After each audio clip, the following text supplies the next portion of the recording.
अस्सलाम वालेकुम। आज का हमारा लेक्चर जो है ये लेक्चर नंबर 10 है।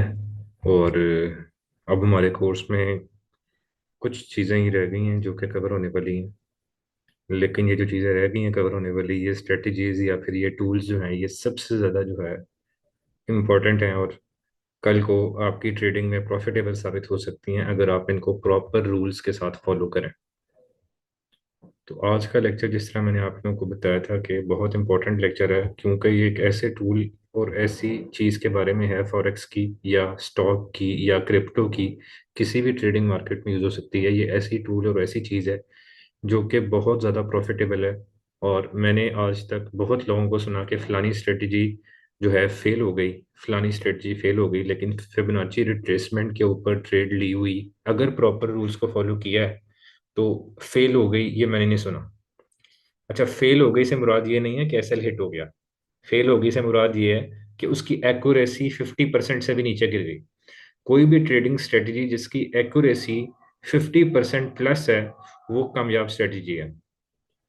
50% से मुराद क्या है कि आपने 10 ट्रेड्स ली, 5 का टीपी हिट हुआ या ब्रेक इवन हुआ और 5 का स्टॉप लॉस हुआ, तो ये है 50%।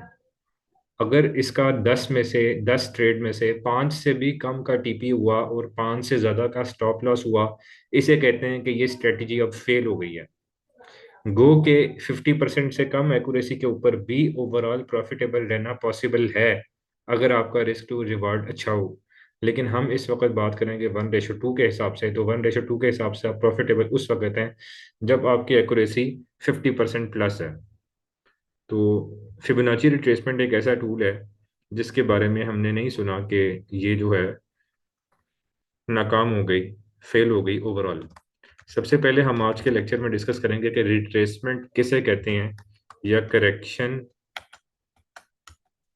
किसे कहते हैं, और इसे, ये जो है ये रिट्रेसमेंट या करेक्शन ये क्यों होती है, मार्केट रिट्रेस क्यों करती है। उसके बाद हम देखेंगे कि फिबोनाची रिट्रेसमेंट का टूल कैसे यूज करना है, और उसके बाद हम देखेंगे ट्रेंड बेस्ड फिबोनाची का टूल कैसे यूज करना है। ये दो टूल्स हैं, ये हमने कैसे यूज करना है। ठीक है, ये हमारा आज का लेक्चर होगा, और इसको हम आज इंशाल्लाह कवर करेंगे।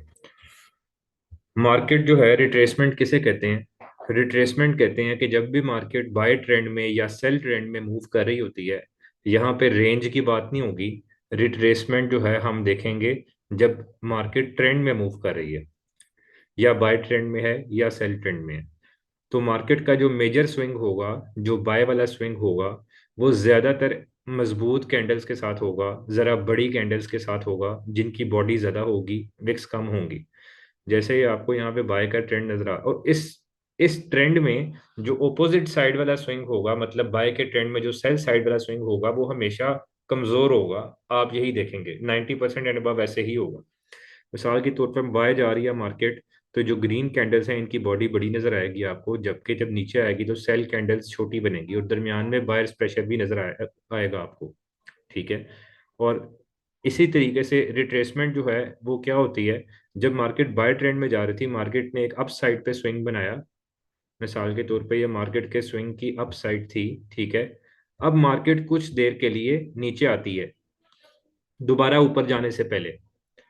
मार्केट सीधा ऊपर आसमान की तरफ नहीं जाती, मार्केट पहले अपना स्विंग बनाती है, फिर मार्केट थोड़ी देर के लिए नीचे आती है, फिर दोबारा ऊपर जाती है, फिर थोड़ी देर के लिए नीचे आती है, फिर दोबारा ऊपर जाती है। तो जो मार्केट थोड़ी देर के लिए नीचे आती है, इसको हम कहते हैं कि ये रिट्रेसमेंट है, ये करेक्शन है।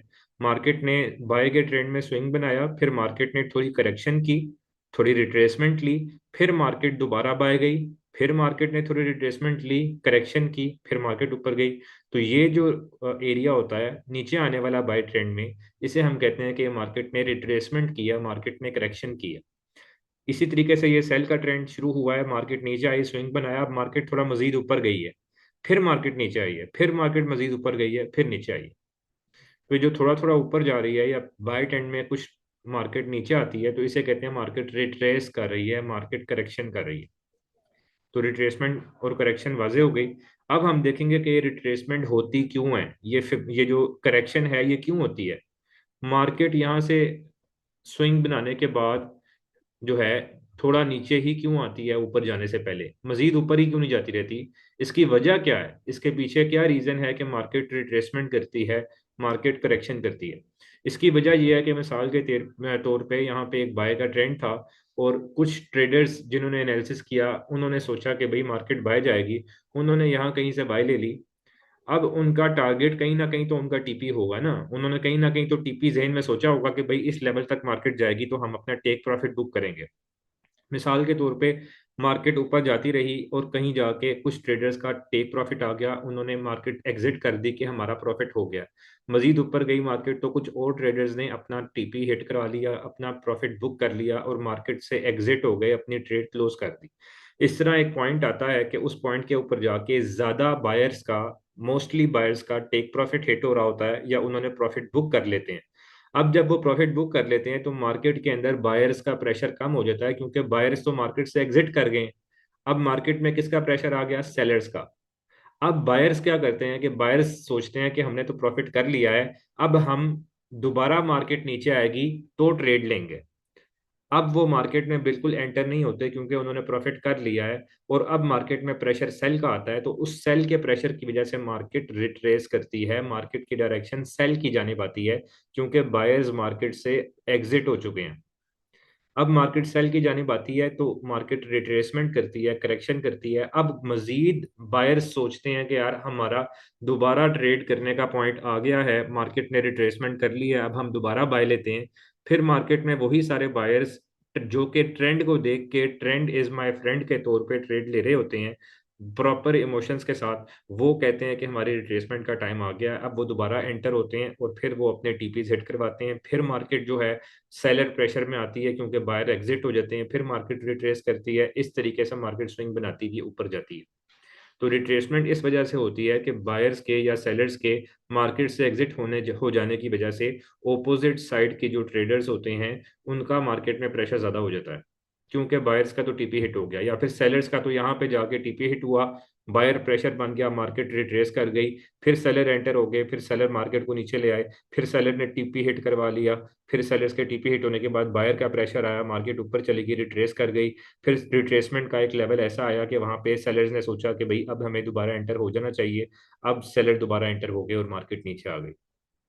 तो ये रिट्रेसमेंट है, और ये क्यों होती है इसका हमने प्रॉपरली आज की वीडियो में अभी देख लिया है। अब हम देखेंगे कि वो कौन सा ऐसा पॉइंट है कि हम सोच लें कि यार रिट्रेसमेंट हो गई है, अब हमें दोबारा बाय की एंट्री ले लेनी चाहिए। वो ऐसा कौन सा पॉइंट है कि सेल ट्रेंड के अंदर सेलर्स पहले टीपी हिट करवा चुके थे, मार्केट रिट्रेस कर रही थी। अब वो कौन सा ऐसा पॉइंट है कि सेलर्स को समझ आ जाए कि भाई अब हमें दोबारा सेल की एंट्री ले लेनी चाहिए, मार्केट की जो है सफिशिएंट अमाउंट ऑफ रिट्रेसमेंट हो चुकी है। वो टूल है फिबोनाची रिट्रेसमेंट का टूल। ठीक है। फिबोनाची रिट्रेसमेंट हमें ये भी बताती है कि रिट्रेसमेंट किस हद तक हो गई है, और हमें ये भी बताती है कि हमें किस पॉइंट पे एंटर होना चाहिए मार्केट में, और हमें ये भी बताती है कि इसका टेक प्रॉफिट और स्टॉप लॉस हमें कहाँ पे रखना चाहिए। होपफुली ये बेसिक जो कॉन्सेप्ट है रिट्रेसमेंट का ये आपको समझ आ गया होगा। अभी हम मार्केट में देखते हैं कि फिबोनाची के हमने टूल को कैसे यूज करना है। इस टूल को यूज करने का तरीकाकार क्या है ये हम देखते हैं। अच्छा, फर्स्ट ऑफ ऑल आप लोग ये बात जहन में रखें कि हम जो है फिबोनाची रिट्रेसमेंट का जो टूल है इसको सिर्फ उस सूरत में यूज करेंगे जब मार्केट एक ट्रेंड में चल रही है। इसको हमने रेंज में कभी भी यूज नहीं करना, इसको हमने ट्रेंड में यूज करना है, या तो बाय का ट्रेंड हो या सेल का ट्रेंड हो, हमने इसको ट्रेंड में यूज करना है। दूसरी चीज इसमें गौर करने की ये है कि जिस तरह मार्केट स्ट्रक्चर को हम जब सीख रहे थे तो हमने देखा था कि अगर तो मार्केट ने छोटे छोटे स्विंग्स बनाए हैं लेकिन दरमियान, और मार्केट ने पिछले हायर हाई को या पिछले लोअर लो को ब्रेक करके ऊपर गई है, तो हम वो छोटे स्विंग को भी कंसिडर करेंगे। मार्केट स्ट्रक्चर की ट्रेड करते हुए तो हम उस छोटे स्विंग को जरूर कंसिडर करेंगे, इसमें कोई मसला नहीं है। अगर दरमियान में दो तीन रेड कैंडल भी आ गई हैं और अगले स्विंग ने प्रीवियस हायर हाई से ऊपर बनाया है तो हम छोटे से स्विंग को भी कंसिडर करेंगे। लेकिन ये जो फिबोनाची रिट्रेसमेंट का टूल है, इस फिबोनाची रिट्रेसमेंट के टूल के अंदर हम सिर्फ और सिर्फ उन मेजर स्विंग्स को कंसिडर करेंगे जो कि हमें नेकेड आई के साथ बिल्कुल चार्ट के ऊपर दूर से भी नजर आ जाते हैं कि भाई ये फलाना फलाना स्विंग मूव कर रहा है। ठीक है। और इसमें हम जो है एक चीज का गौर करेंगे कि मार्केट जो है स्ट्रक्चर को ब्रेक ना कर दे। हाँ, लोअर लो के बाद मार्केट, अच्छा, यहाँ मैं आपको ये जो मैंने अभी बात कही है इसकी वजाहत आपको दे देता हूँ। स्ट्रक्चर को ब्रेक करने की, स्ट्रक्चर को ब्रेक करने का मतलब ये है कि मार्केट मिसाल के तौर पे सेल ट्रेंड में आ रही थी, ये लोअर हाई था, ये लोअर लो है, ये लोअर हाई है, ये मार्केट ने स्विंग बना दी है। ये स्विंग अभी मार्केट ने बनाया तो मार्केट ने स्ट्रक्चर ब्रेक नहीं किया, मार्केट अपने स्ट्रक्चर से हट गई है, लेकिन मार्केट ने स्ट्रक्चर ब्रेक नहीं किया। स्ट्रक्चर उस वक्त ब्रेक होगा जब मार्केट इस लोअर हाई से ऊपर चली जाएगी, तो हम कहेंगे स्ट्रक्चर बाय का हो गया। उससे पहले हम ये कहेंगे कि मार्केट ने अपना ट्रेंड छोड़ दिया है, लेकिन मार्केट अभी तक अपने स्ट्रक्चर को बाय की तरफ शिफ्ट नहीं करके जा चुकी। ठीक है, तो इस चीज को ध्यान में रखें कि इसमें हमने इन छोटे स्विंग्स भी अगर दूर दूर बन रहे हैं और प्रॉपरली नेकेड आई से नजर आ रहे हैं, तो लोअर लो के नीचे लोअर लो ना होने की वजह से हमने इनको इग्नोर नहीं करना, इनको हम कंसिडर करेंगे, क्योंकि इस वक्त हम फिबोनाची की बेस पे ट्रेड ले रहे हैं। ये बात मैं सारी दोबारा रिपीट कर देता हूँ कि भाई, मार्केट स्ट्रक्चर के अंदर हम ये देखते थे कि जब तक लोअर लो के नीचे लोअर लो नहीं बनता, हम उस वक्त तक मेजर स्विंग कंसिडर नहीं करते थे।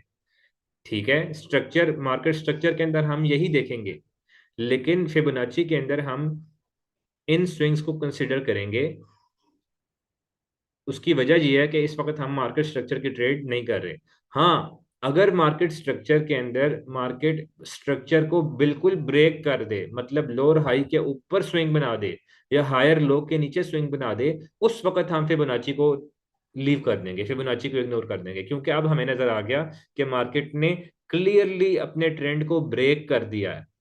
और फिबोनाची की टूल आपको प्रिडिक्शन भी देती है कि वो कौन सा ऐसा पॉइंट होगा कि जहां पे मार्केट अब स्ट्रक्चर ब्रेक करने की तरफ चली जाएगी। वो चीजें मैं आपको फिर फिबोनाची की टूल यूज करके समझाता हूँ। बहरहाल, एक तो ये बात हो गई स्ट्रक्चर ब्रेक करने वाली। दूसरी ये बात हो गई कि यहाँ पे हमने फिबोनाची के टूल के अंदर सिर्फ उन स्विंग्स को कंसिडर करना है जो नेकेड आई से दूर से भी नजर आ रहे हैं, जो दरमियान में ये छोटे छोटे स्विंग बन रहे हैं। ठीक है, इन छोटे छोटे जो है स्विंग्स को कंसिडर नहीं करेंगे, जबकि जो क्लियर स्विंग्स हैं, मिसाल के तौर पर ये एक स्विंग है, ये एक स्विंग है, ये एक स्विंग है, इनको हम, अब ये स्विंग है, इसको यहाँ पे कंसिडर नहीं करेंगे, बल्कि इस पूरे स्विंग को कंसिडर करेंगे। तो वो स्विंग जो नेकेड आई से बिग स्विंग्स नजर आ रहे हैं, जो अपनी हुजम के एतबार से बड़े स्विंग्स हैं, उनको हम कंसिडर करेंगे, छोटे स्विंग्स को हम कंसिडर नहीं करेंगे। यहाँ हम देख लेते हैं, ये छोटा स्विंग है, इसे हम कंसिडर नहीं करेंगे, इस स्विंग को कंसिडर करेंगे, फिर हम इस स्विंग को कंसिडर कर लेंगे, फिर हम इस टोटल एक स्विंग को कंसिडर कर लेंगे। ठीक है, अच्छा, first of all, Fibonacci retracement के ऊपर ट्रेड करते वक्त हमें ये जो पाथ है ये बनाने की जरूरत नहीं है। मैंने सिर्फ आपको स्विंग्स की कंसिडर करने की वजह समझाने के लिए ये पाथ बनाया है कि हम किस तरह के स्विंग्स को कंसिडर करेंगे, किस तरह के स्विंग्स को कंसिडर नहीं करेंगे। सिर्फ ये बात समझाने के लिए मैंने किया है कि जो दरमियान में ये छोटे छोटे स्विंग बन रहे हैं, यहाँ पे भी बन रहा है, इसको हम कंसिडर नहीं करेंगे।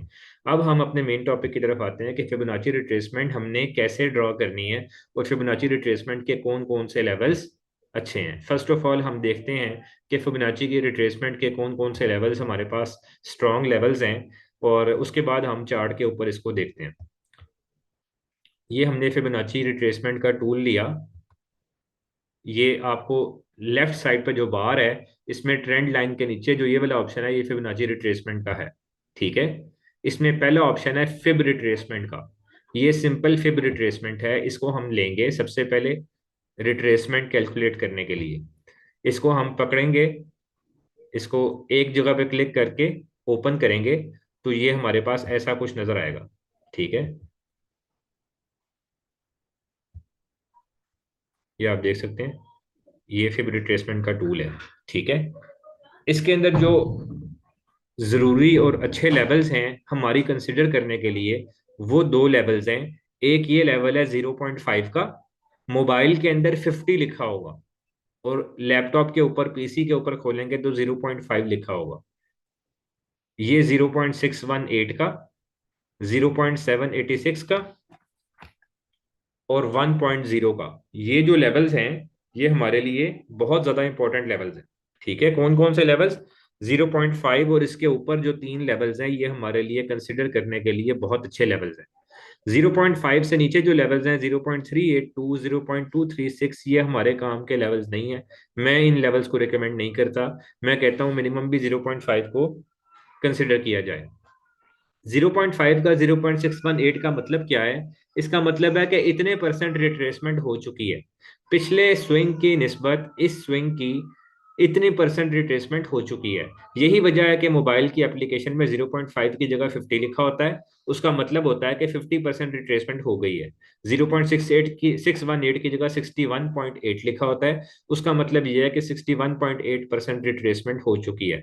0.786 का मतलब होता है 78.6% रिट्रेसमेंट हो चुकी है। जबकि 1 का मतलब होता है कि 100% रिट्रेसमेंट मार्केट ने कर ली है।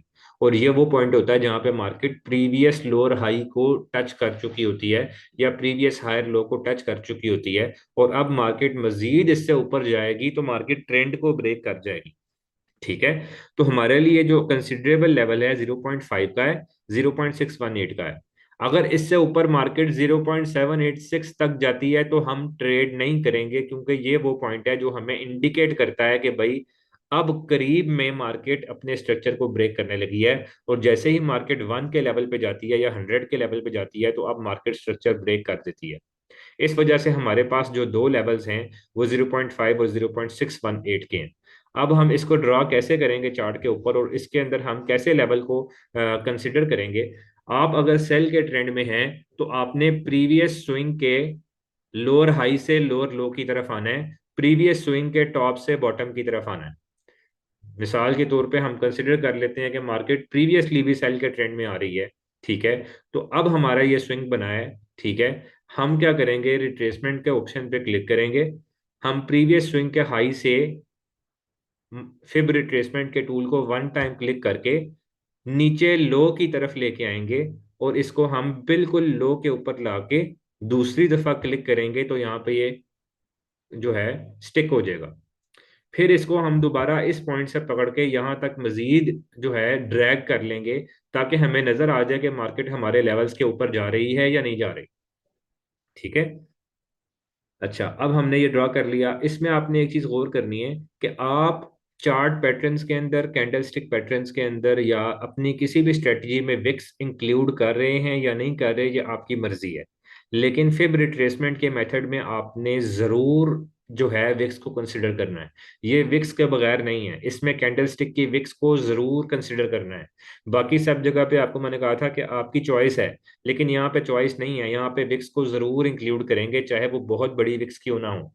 तो अब मैंने क्या किया कि मैंने सेल के ट्रेंड में स्विंग के हाई से फिब रिट्रेसमेंट के टूल को ओपन किया, स्विंग के लो तक ले आया, और इसको मैंने ड्रैग करके ओपन कर लिया ताकि मुझे अपना एरिया नजर आता रहे कि मार्केट कहाँ तक रिट्रेस करती है। मार्केट ने 0.5 के लेवल से रिजेक्शन, अब हम देखेंगे कि मार्केट 0.5 के लेवल पे आती है कि नहीं आती। हमारे पास जो दो लेवल हैं वो 0.5 के और 0.618 के दो लेवल हमारे पास कंसिडरेबल है। अगर मार्केट 0.5 के लेवल से रिजेक्शन देने के बाद सेल का मोमेंटम देगी तो हम सेल करेंगे। लेकिन अगर मार्केट 0.5 के की जगह से रिजेक्शन देने के बाद दोबारा ऊपर की तरफ आएगी तो हम 0.618 के लेवल का वेट करेंगे। मार्केट ने 0.618 के लेवल पे जाके हमें यहाँ पे रिजेक्शन दी। और आगे हम जब यहाँ पे इस रेड कैंडल को देखते हैं तो इस रेड कैंडल पे मार्केट ने हमें बताया कि आप सेल की एंट्री ले लें। ठीक है। इस रेड कैंडल पे आपको सेल की एंट्री मिलेगी, तो आपने यहाँ पे सेल की एंट्री नोट भी कर लेनी है। और आपने इसका जो है अपने पास जो है मतलब ट्रेड वाली जगह पे भी इसके पॉइंट्स को लिख लेना है कहीं पे। दोबारा रिपीट कर देता हूँ। मार्केट नीचे आई, स्विंग जब मार्केट ने बना लिया, इस कैंडल ने हमें बता दिया, ग्रीन कैंडल ने, कि स्विंग बन गया है। अब हमने क्या किया कि स्विंग के हाई से स्विंग के लो तक हमने फिब रिट्रेसमेंट के टूल को ओपन कर लिया। अब मार्केट यहाँ खड़ी है। हमने वेट किया कि मार्केट हमारे मतलूबा लेवल जो कि 0.5 और 0.618 का है, वहां पे मार्केट आती है कि नहीं आती। अगर मार्केट वहां पे आएगी तो हम रिजेक्शन एंड मोमेंटम कैंडल को देख के ट्रेड करेंगे। मार्केट ने हमें यहाँ पे बताया कि भाई ये जो कैंडल है छोटी सी, ये भी रिजेक्शन दे रही है। ठीक है। और फर्दर जो ये वाली कैंडल रेड कैंडल बनी है, ये हमें सेल का मोमेंटम भी दे रही है, क्योंकि ये इंगल्फिंग कैंडल है। ठीक है। अगर आप कहते हैं कि ये बहुत छोटी कैंडल है, मेरे मुताबिक ये कंसिडरेबल नहीं है, तो आप इसको लीव करके यहाँ पे भी देखते हैं कि ये डॉजी इन्वर्टेड हैमर भी बनी है जो कि हमें रिजेक्शन दे रही है और इसके बाद भी इनगल्फिंग है। ठीक है। आप यहाँ से एंटर हों या यहाँ से एंटर हों, आपको 0.5 और 0.618 के दरमियान ट्रेड मिल गई। आपने अपने पास क्या किया कि ट्रेड को ओपन कर लिया यहाँ पे। अब हम देखेंगे कि हमने इसका जो है स्टॉप लॉस कहाँ पे रखना है। आपको एंट्री 0.5 से मिले या 0.618 से मिले, आपका स्टॉप लॉस हमेशा 0.786 का जो लेवल है, ये फिरोजी रंग का जो लेवल यहाँ पे शो हो रहा है, ये 0.786 के लेवल से थोड़ा सा 5 पिप्स 10 पिप्स ऊपर आपने अपना स्टॉप लॉस रख लेना है। ठीक है, ये आपका स्टॉप लॉस होगा। ठीक है। चाहे आप एंट्री यहां से ले रहे हैं, उस सूरत में भी आपका स्टॉप लॉस 786 के ऊपर होगा। चाहे आप एंट्री जिस पॉइंट से मैंने मार्क की है यहां से ले रहे हैं, इस सूरत में भी आपका स्टॉप लॉस 0.786 पे होगा। चाहे आपको एंट्री 0 अच्छा, बल्कि इस वक्त भी मार्केट 0.5 के लेवल पे ही है जहां से मैंने ट्रेड मार्क की है। अब इसका टीपी कहाँ होगा वो हम बाद में देखते हैं। फर्स्ट टीपी लेवल हमेशा जीरो पे होगा, लेकिन ये वो पॉइंट नहीं है जहां पे हम सारी ट्रेड क्लोज कर दें, क्योंकि ये पॉइंट तो मोस्टली जो है वो 1:2 से भी कम होता है। हमारा टीपी कहाँ होना चाहिए, उसके लिए हम दूसरा टूल यूज करेंगे। फिलहाल हम यहाँ पे ट्रेड मार्क कर देंगे। अच्छा, अब मैंने आपको बताया था कि 0.786 के लेवल को हमने सिर्फ स्टॉप लॉस के लिए कंसिडर करना है। अगर मार्केट 0.618 से रिजेक्ट होने की बजाय, जिस तरह यहाँ पे रिजेक्ट हुई, यहाँ पे रिजेक्ट हुई, अगर मार्केट रिजेक्ट होने की बजाय मोमेंटम से ऊपर जा रही है, रिजेक्शन नहीं दे रही, और मार्केट 0.786 तक पहुंच जाती है, अब हम अपनी सेल को कंसिडर नहीं करेंगे, बल्कि हम इंतजार करेंगे कि मार्केट अपने स्ट्रक्चर को ब्रेक करे। क्योंकि 786 के लेवल पे अगर मार्केट चली जाती है with momentum, without any rejection, तो उसका मतलब ये होता है कि मार्केट अपना स्ट्रक्चर ब्रेक करके ऊपर जाने लगी है, अपने ट्रेंड को शिफ्ट करने लगी है। तो इस वक्त जहां हमने चार्ट खोला हुआ है, इस चार्ट के ऊपर तो आपके सामने मार्केट ने 0.5 पे भी रिजेक्शन दी, लेकिन फिर मार्केट ऊपर चली गई। 0.618 से मार्केट ने रिजेक्शन दी, यहाँ पे भी रिजेक्शन दी, यहाँ पे भी रिजेक्शन दी। आप चाहे यहाँ पे ट्रेड मार्क करें, चाहे इस आपको यहाँ पे भी मार्क करेंगे तो 10-20 पिप्स का फर्क आएगा, ज्यादा फर्क नहीं आएगा, यहाँ से आपको ट्रेड मिलेगी। ठीक है, कोई इतना फर्क नहीं है, चाहे यहाँ करें चाहे यहाँ करें। ठीक है। आप उसका 786 के लेवल से थोड़ा सा ऊपर स्टॉप लॉस रखेंगे। ठीक है, ये 786 का लेवल था, इसके थोड़ा सा ऊपर स्टॉप लॉस होगा। अगर तो आप बेसिक बेसिक सिर्फ इस टूल को यूज करते हैं, तो आपका TP1 का लेवल ये होगा, 0 0 पे। इस जीरो के लेवल पे जब मार्केट जाएगी, तो आप हाफ ट्रेड क्लोज करके बाकी हाफ को स्टॉप लॉस ब्रेक इवन कर देंगे। और अब आप नेक्स्ट टीपी 1:3 का भी अचीव करना चाहें तो कर सकते हैं, 1:4 का भी कर सकते हैं। मार्केट तो अपना सेल का ट्रेंड कंटिन्यू कर रही है। ठीक है। और आप ये भी कर सकते हैं कि आप 1:2 पे जीरो के लेवल पे मार्केट के ऊपर आपने अपना टीपी प्रॉफिट टेक कर लिया। अब आप कहते हैं कि यार मेरा प्रॉफिट टेकिंग हो गई है, अब मैं दोबारा मार्केट रिट्रेस करेगी तो अगले स्विंग पे ट्रेड ले लूंगा, जिस तरीके से मैंने बताया कि बायर्स और सेलर्स करते हैं। आप ये भी कर सकते हैं कि जीरो के लेवल पे अपनी ट्रेड क्लोज कर दें और आप नेक्स्ट स्विंग के रिट्रेसमेंट का वेट करें। जबकि आप ये भी कर सकते हैं कि यार मैंने एक ट्रेड ले ली है, अब मैं 1:5 इससे लूंगा, तो मैं यहाँ पे अपनी हाफ ट्रेड क्लोज करके बाकी हाफ को SL ब्रेक इवन करके अपना TP ट्रेल करूंगा। दोनों चॉइसेस हैं, आपके इमोशंस पे और आपकी जो है ट्रेड की होल्डिंग पे डिपेंड करता है कि आप किस तरह के ट्रेडर हैं। बहरहाल मैंने आपको बता दिया कि 0.5 और 0.618 के लेवल से रिजेक्शन मिलेगी, मोमेंटम या कोई कैंडलस्टिक पैटर्न बनेगा तो हम ट्रेड करेंगे, अदरवाइज हम नहीं करेंगे, क्योंकि मार्केट ऊपर भी निकल सकती है। अक्सर मार्केट ऊपर भी निकल जाती है, और 786 के लेवल पे अगर मार्केट चली गई तो हमने बिल्कुल भी ट्रेड नहीं करनी, क्योंकि ये वो लेवल है जो बताता है कि ट्रेंड चेंज होने लगा है। हमें 0.5 और 618 के दरमियान ट्रेड मिल गई। अब हमने इसका स्टॉप लॉस रखना है 786 के थोड़ा सा ऊपर। TP1 का जो लेवल होगा 0 0 के लेवल पे होगा। और इसका जो दूसरा मेथड है टीपी फाइंड करने का, कि टीपी कहाँ पे होना चाहिए, वो ये है कि आपने अपनी एंट्री फिब रिट्रेसमेंट की मदद से ड्रा कर ली। मतलब आपने फिब रिट्रेसमेंट भी ड्रा कर ली, अपने लेवल्स के ऊपर आपको ट्रेड मिल गई, आपने ट्रेड भी मार्क कर ली। अब आपने फिब रिट्रेसमेंट को क्लिक करके डिलीट कर देना है। आपने ट्रेड को डिलीट नहीं करना, ट्रेड को यहीं रहने देना है, ताकि हमें पता लगे हमारा स्टॉप लॉस कहाँ है। आपने ट्रेड को डिलीट नहीं करना, आपने फिब रिट्रेसमेंट को डिलीट कर देना है। अब आपने दोबारा इस ऑप्शन पे जाना है, और जो सेकंड ऑप्शन है ट्रेंड बेस्ड फिबोनाची एक्सटेंशन का, इस ऑप्शन पे आपने क्लिक करना है। इसके साथ भी आपने उसी तरीके से स्विंग के हाई से स्विंग के लो की तरफ आना है और यहाँ पे आके आपने क्लिक करना है। ठीक है। उसके बाद आपने एक और क्लिक करना है, वो आपने कहाँ पे करना है, वो आपने उस जगह पे करना है जहां तक मार्केट ने रिट्रेस की है, विक्स को इंक्लूड करके। अपनी एंट्री वाली जगह पे नहीं लेके जाना इसको, इसको अपनी एंट्री की जगह पे नहीं लेके जाना। इसको आपने जहां तक मार्केट ने रिट्रेसमेंट की है विक्स को इंक्लूड करके वहां पे ले जाना आपने। वो ये वाला पॉइंट था इस कैंडल पे। और यहाँ लेके जाने के बाद आपने इसको भी ड्रैग करके वाइड ओपन कर लेना है ताकि हमें शो हो सके कि हमारे लेवल्स कहाँ कहाँ पे हैं। ठीक हो गया। अब आपका जो टीपी का लेवल होगा, इस ट्रेंड बेस्ड फिबोनाची एक्सटेंशन की मदद से हमें पता लगेगा कि हमारा टीपी वन क्या है। इस ट्रेंड बेस्ड फिबोनाची की मदद से जो हमारा टीपी वन बनेगा टेक्निकली वो 100 पे होगा। यहाँ पे हमारा टीपी वन होगा। ये हमारा टीपी वन है।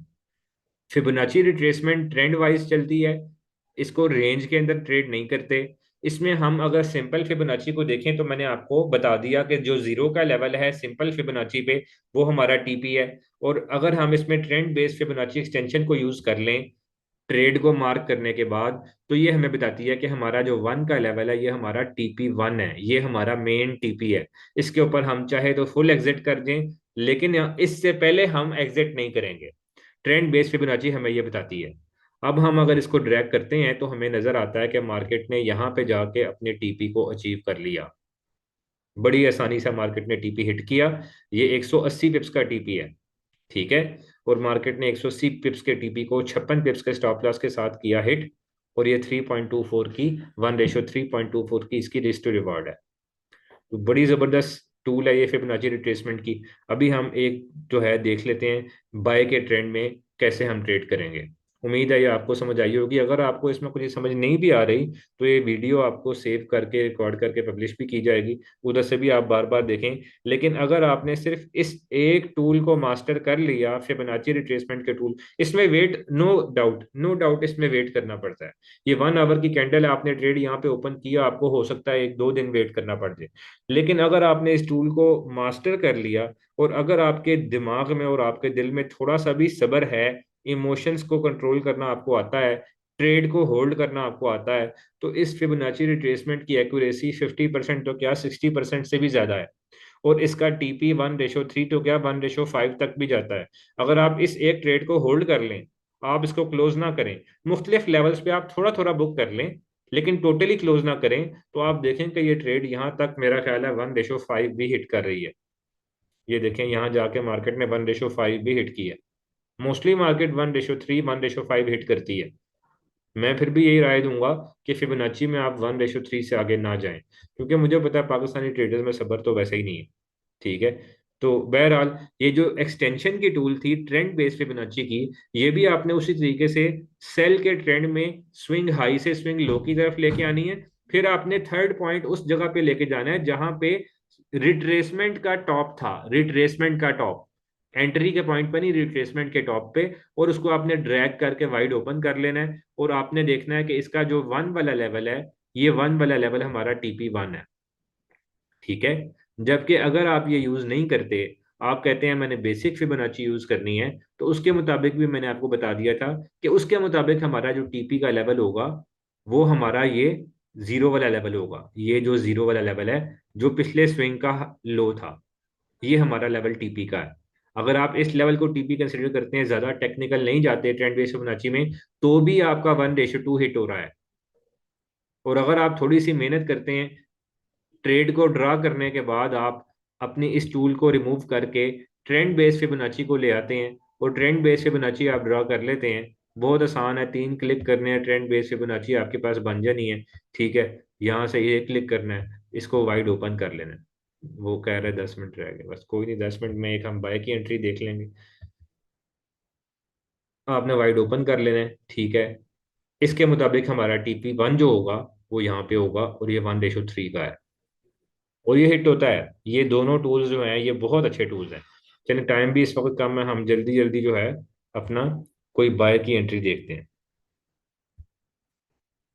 अच्छा, एक चीज बहुत गौर करने की है वो ये है कि फिबोनाची रिट्रेसमेंट को किसी भी पेयर पे आपने H1 पे इससे नीचे काम नहीं करना। मोस्ट रिकमेंडेड जो टाइम फ्रेम है वो H4 का है। ठीक है, फिबोनाची रिट्रेसमेंट की सबसे ज्यादा एक्यूरेसी 4 आवर के टाइम फ्रेम पे है, लेकिन आप 1 आवर का टाइम फ्रेम भी यूज कर लें तो एक्यूरेसी बुरी नहीं है, अच्छी है। जबकि इससे नीचे कोई टाइम फ्रेम आपने यूज नहीं करना। इवन कि मैं तो कहूंगा कि आप गोल्ड के ऊपर भी H1 से नीचे यूज ना करें। ठीक है, अभी हम देखते हैं कोई ऐसी बाय का ट्रेंड जहां पे मार्केट बाय में जा रही है।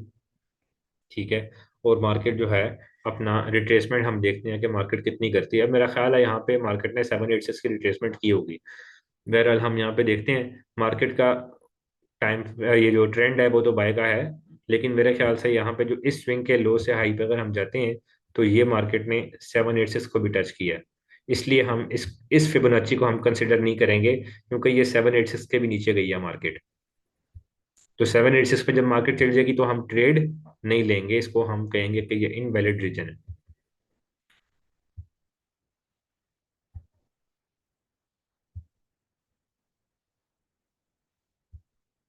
मिसाल के तौर पे मार्केट इस एरिया में बाय के ट्रेंड में गई है, ये स्विंग है, ये स्विंग है, ये स्विंग है, ये स्विंग है, फिर मार्केट नीचे आई है। हम कंसिडर कर लेते हैं कि मार्केट का ये वाला जो बाय का स्विंग है, सेकंड स्विंग है, इसको हम ड्रॉ करते हैं। बाय के ट्रेंड में जब हम फिबोनाची ड्रॉ करेंगे तो ओपोजिट होगा। जिस तरह सेल के ट्रेंड में स्विंग हाई से लो की तरफ आते थे, बाय के ट्रेंड में स्विंग लो से स्विंग हाई की तरफ जाएंगे, और इसको फिर वाइड ओपन कर लेंगे। इसकी विक्स जरूर इंक्लूड करनी है। ठीक है, मार्केट आई नीचे, रिट्रेसमेंट की, मार्केट ने बहुत ज्यादा मोमेंटम सेल का आया, 0.5 को भी मार्केट ने तोड़ा, 0.6 को भी तोड़ा। मार्केट 786 के करीब गई है, लेकिन 786 को मार्केट ने टच नहीं किया। हमने सिर्फ उस वक्त इग्नोर करना है जब मार्केट 786 को क्रॉस कर दे, 786 के करीब जाए, टच ना करे, उसको हम 618 कंसिडर करेंगे। जब तक अगले लेवल को टच ना कर दे उस वक्त तक पिछला लेवल ही कंसिडर होता है फिबोनाची के अंदर। मार्केट ने 618 को रिजेक्शन दी, मोमेंटम कैंडल सेल की आई, लेकिन फिर मार्केट ने दो स्पिनिंग टॉप बना के रिजेक्शन दी। अब जब मार्केट ने दो स्पिनिंग टॉप बनाए, 4 आवर का टाइम फ्रेम है, तो जो सेकंड स्पिनिंग टॉप है या थर्ड डॉजी कैंडल है, इसके दरमियान अगर आप छोटे टाइम फ्रेम पे जाएंगे, M30 पे जाएंगे, M15 पे जाएंगे, या 1 आवर पे जाएंगे, तो आपको जरूर यहाँ पे कोई ना कोई ग्रीन कलर की इंगल्फिंग कैंडल मिल जाएगी। ठीक है, इस वक्त अगर मैं 1 आवर का खोल के दिखाऊंगा तो टाइम लग जाएगा, अदरवाइज आप बेशक इसी जगह को आप नोट कर लें। ये 20 मार्च का टाइम है USD JPY पे। आप इधर चार्ट पे जाएंगे और इन दो स्पिनिंग टॉप या डॉजी कैंडल पे आप अगर इसको 1 आवर पे जूम करेंगे तो यहाँ पे आपको जरूर कोई ना कोई इंगल्फिंग मिल जाएगी। या फिर अगर आप M30 पे जाएंगे तो जरूर आपको कैंडल स्टिक पैटर्न कोई ना कोई एंट्री यहाँ पे दे देगा। क्योंकि मैंने आपको बताया था कि 4 आवर के टाइम फ्रेम पे हम बड़ी बड़ी इंगल्फिंग कैंडल्स का वेट इसलिए नहीं करते कि मार्केट फिर यहाँ पहुंच जाती है। अब तो हमारे टीपी का लेवल आ गया, अब हम कैसे एंटर हो जाए मार्केट में? हमारा तो टीपी लेवल ही यहाँ तक है, हम यहाँ से एंटर होंगे तो फायदा ही नहीं है, स्टॉप लॉस इतना बड़ा हो जाएगा। इसलिए हमने एंट्री पॉइंट के लिए हमेशा छोटे टाइम फ्रेम की मदद लेनी है, और यहाँ कहीं पे हमें इसकी एंट्री मिलेगी। मिसाल के तौर पे यहाँ हम एंट्री मार्क कर लेते हैं 0.618 और 5 के दरमियान की, हमें यहाँ पे कोई इंगल्फिंग वगैरह मिल गई। हमारा जो स्टॉप लॉस का लेवल होगा 786 के थोड़ा सा नीचे रखेंगे। और टीपी लेवल हम अभी डिसाइड नहीं करेंगे, हम टीपी लेवल डिसाइड करेंगे ट्रेंड बेस फिबोनाची की मदद से। इस वक्त हम ट्रेड की जो है इसको यहीं पे ओपन रहने देंगे, फिबोनाची को हम डिलीट कर देंगे। फिबोनाची को डिलीट करके हम यहाँ पे लेके आएंगे ट्रेंड बेस्ड फिबोनाची को। ट्रेंड बेस्ड फिबोनाची को हम उसी तरीके से स्विंग लो से स्विंग हाई की तरफ मार्क करेंगे, और फिर हम जो इसकी रिट्रेसमेंट का लोएस्ट लेवल होगा वहां तक लेके जाएंगे, और इसको हम वहां तक लेके जाके विक्स को भी इंक्लूड करके वाइड ओपन कर देंगे। कभी हमें पता लग जाए हमारा स्टॉप लॉस कहाँ पे होना चाहिए। वाइड ओपन कर दिया। अब हमारा जो स्टॉप लॉस के बाद टीपी है, मैंने बताया था TP1 का जो लेवल है वो 1 पे होगा। मैंने बताया था कि 1 के ऊपर हमारा TP1 होना चाहिए, इससे नीचे नहीं होना चाहिए। इस तक होगा तो हमारी जो ओवरऑल प्रॉफिटेबिलिटी है इस टूल से वो बहुत ज्यादा बढ़ जाएगी। अब आप देख रहे हैं कि आपका स्टॉप लॉस जो है वो 75 पिप्स का था, और आपका टीपी 227 पिप्स का है। 1:3 का आपका टीपी हिट हो रहा है, इजीली 1:3 हिट हुआ है। गो के मार्केट ने अपना ट्रेंड रिवर्स कर दिया है, मार्केट नीचे आ गई है, लेकिन मार्केट ने आपका टीपी इजीली हिट किया, कोई मसला नहीं हुआ। तो ये जो टूल है फिब रिट्रेसमेंट का जो टूल है with trend based Fibonacci extension, ये बहुत ज्यादा प्रॉफिटेबल टूल है। अगर आप इस एक टूल को भी मास्टर कर लें तो मैं समझता हूं कि आप इसको मास्टर करने के बाद, इस पर प्रैक्टिस करने के बाद, मेरा नहीं ख्याल कि फॉरेक्स के अंदर नुकसान उठा सकते हैं।